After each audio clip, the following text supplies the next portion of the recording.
Audio Jungle.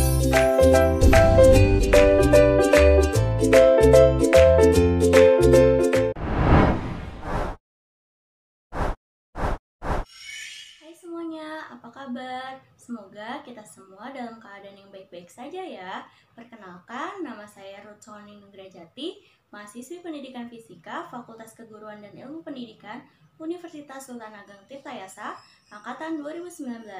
Nah, video kali ini ditujukan untuk memenuhi salah satu tugas mata kuliah Dasar-Dasar Komputasi yang diampu oleh Bapak Asep Saifullah, SPD, MSI. Nah, pada kesempatan video kali ini, saya akan membahas sebuah jurnal mengenai social distancing.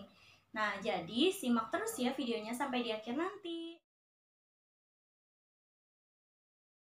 Seperti yang kita ketahui bahwa saat ini seluruh dunia sedang berjuang melawan sebuah penyakit yang sedang mewabah.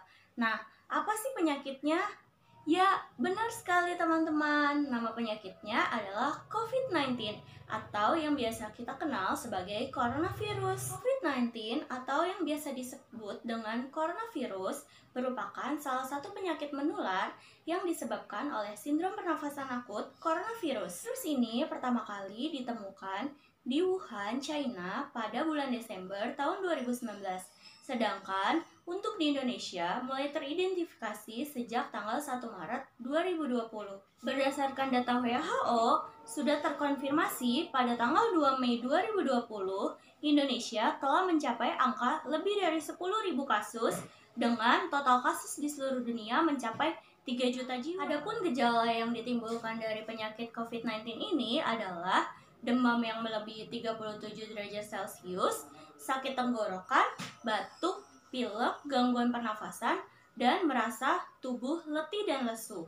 Nah, virus corona atau COVID-19 ini dapat menyebar dan menular melalui medium perantara udara, percikan cairan pernafasan, atau sentuhan pada permukaan benda yang sudah terinfeksi dalam jangka waktu 2-14 hari.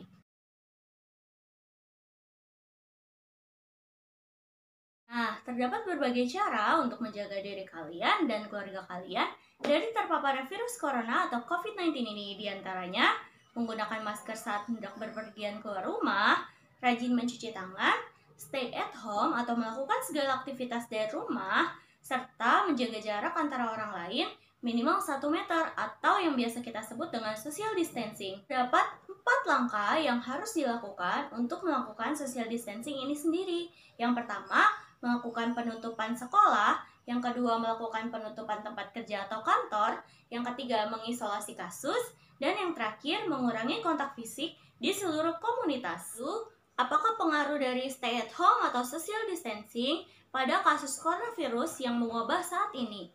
Yuk simak grafik di samping ini.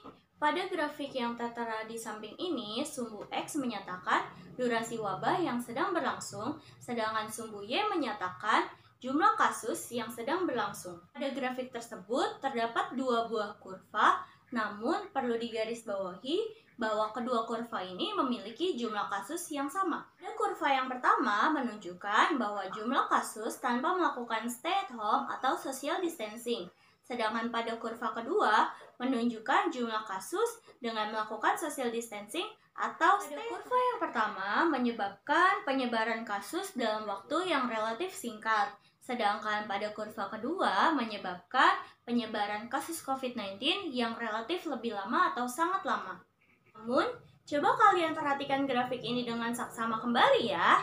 Terdapat ambang batas maksimal atau kapasitas medis yang dimiliki, seperti rumah sakit, dokter, perawat, dan sebagainya. Jika dilihat, ambang batas maksimum terhadap kurva pertama ini menyebabkan banyaknya pasien dari COVID-19 ini yang tidak tertangani dengan baik. Kemudian meningkatkan angka kematian yang cukup besar. Pada kurva kedua menunjukkan bahwa masih berada di ambang batas fasilitas medis, sehingga pasien yang positif terkena COVID-19 dapat sembuh dengan peluang yang lebih besar, serta dapat menurunkan dari angka kematian yang sudah ada.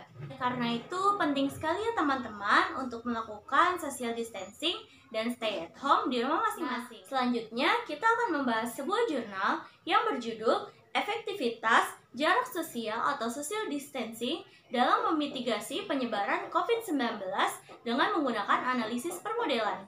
Nah, jurnal ini ditulis oleh dua orang, yaitu George dan Simon dari Universitas Australia Barat di Perth, Australia. Nah, yuk kita bahas jurnal ini secara bersama-sama. Pada tanggal 12 Maret 2020, WHO menetapkan COVID-19 sebagai pandemi. George dan Simon melakukan sebuah analisis permodelan menggunakan data transmisi COVID-19 dari sumber wabah di Wuhan, China, yang dikumpulkan sebelum aktivasi langkah penahanan dengan mengadaptasi model simulasi individu di kota Newcastle, Australia. Pada tabel 1 berisi ringkasan parameter simulasi. Model ini mewakili pola kontak individu ke individu sedetail yang disediakan oleh sumber data untuk secara akurat menggambarkan bagaimana pergerakan individu memungkinkan penularan virus menyebar di wilayah geografis. Tabel 2 menunjukkan total tingkat infeksi untuk intervensi jarak sosial alternatif dan meningkatkan penundaan aktivasi. Tingkat pengurangan kontak masyarakat yang lebih rendah sebesar 50% dan 30% ditemukan kurang efektif.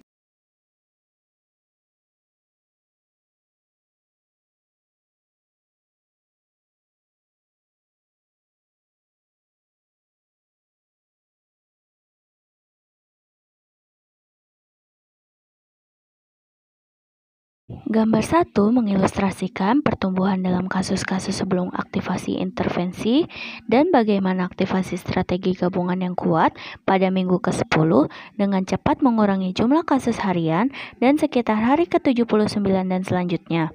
Semua intervensi individu terlihat menurunkan jumlah kasus harian puncak dengan pengurangan 70% dalam kasus masyarakat, menjadi yang paling efektif dalam mengurangi puncak, diikuti dengan peningkatan isolasi kasus.